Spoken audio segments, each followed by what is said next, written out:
दुनिया का सबसे बड़ा रेलवे ब्रिज, सबसे ऊंचा रेलवे ब्रिज जो कि एफिल टावर से भी ऊंचा है, वो आज जम्मू कश्मीर की, हिंदुस्तान की और देश के इंजीनियरिंग टैलेंट की और देश को जो नई दिशा में ले जाने वाले नेतृत्व है, ऐसे नेतृत्व श्री नरेंद्र मोदी जी के हाथों से इस तरह के ब्रिज का, इस तरह के प्रोजेक्ट का जो प्रोग्रेस हो रहा है, वो देश के लिए गौरव की बात है, देश के कॉन्फिडेंस की बात है।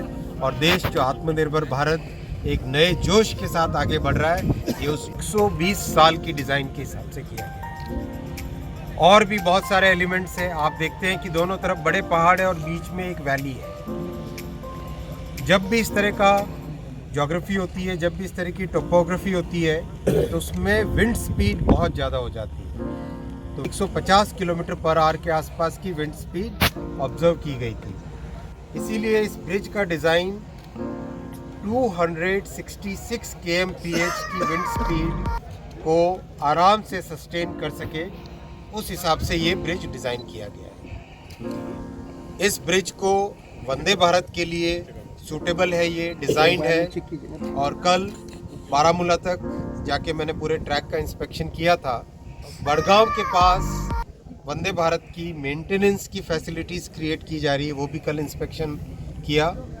तो जैसे ही ये ब्रिज थ्रू होता है, जैसे ही ये लाइन थ्रू होती है, बड़ी बड़ी टनल्स हैं, अंजी खड का बड़ा ब्रिज है, जैसे ये सब थ्रू होता है, उसके तुरंत बाद में जैसा माननीय प्रधानमंत्री श्री नरेंद्र मोदी जी ने देश में संकल्प लिया है देश के कोने कोने को वंदे भारत से जोड़ने का, तो इस रूट पे भी वंदे भारत चलाई जाएगी। ब्रिज को कंप्लीट करने में, इस ब्रिज के डिज़ाइन में बहुत ही मेहनत लगी है। बहुत ही अच्छे वर्ल्ड क्लास फीचर्स इस ब्रिज के डिज़ाइन में आए हैं। ये 359 मीटर की हाइट का ब्रिज है। इसमें 28,000 टन स्टील का उपयोग हुआ है। इसकी फाउंडेशन को अगर हम देखें तो एक तरफ की फाउंडेशन आधे फुटबॉल फील्ड के बराबर की फाउंडेशन है।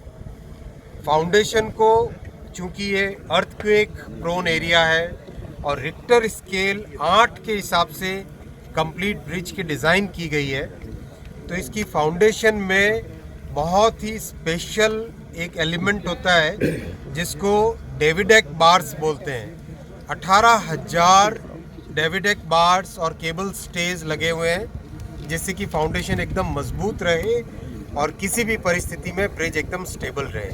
और भी बहुत सारे टेक्निकल पैरामीटर्स हैं, जैसे अगर अर्थक्वेक का ट्रेमर आता है तो जो सीस्मिक वेव है, जो अर्थक्वेक की हिलाने वाली मूवमेंट होती है, उस मूवमेंट में फाउंडेशन को और ऊपर के स्ट्रक्चर को सेपरेट करने वाले बेयरिंग्स हैं।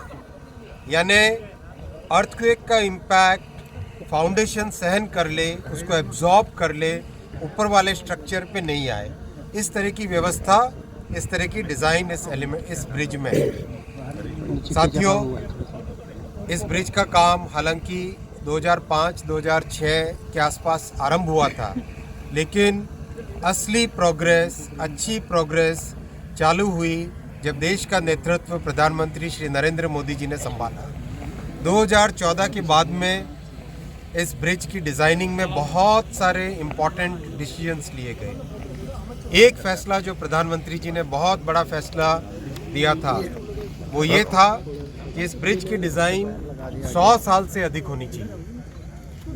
मोदी जी ने क्लियर एक मैंडेट दिया था कि इस ब्रिज की डिज़ाइन जब करो, 100 साल से अधिक की डिज़ाइन करो। की गई 150 किलोमीटर पर आवर के आसपास की विंड स्पीड ऑब्जर्व की गई थी।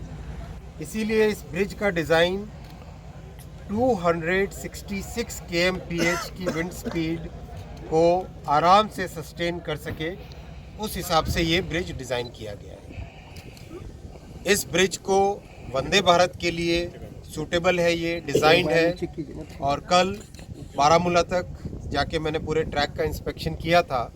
बड़गांव के पास वंदे भारत की मेंटेनेंस की फैसिलिटीज़ क्रिएट की जा रही है, वो भी कल इंस्पेक्शन किया। तो जैसे ही ये ब्रिज थ्रू होता है, जैसे ही ये लाइन थ्रू होती है, बड़ी बड़ी टनल्स हैं, अंजी खड का बड़ा ब्रिज है। जैसे ये सब थ्रू होता है उसके तुरंत बाद में जैसा माननीय प्रधानमंत्री श्री नरेंद्र मोदी जी ने देश में संकल्प लिया है देश के कोने कोने को वंदे भारत से जोड़ने का, तो इस रूट पे भी वंदे भारत चलाई जाएगी।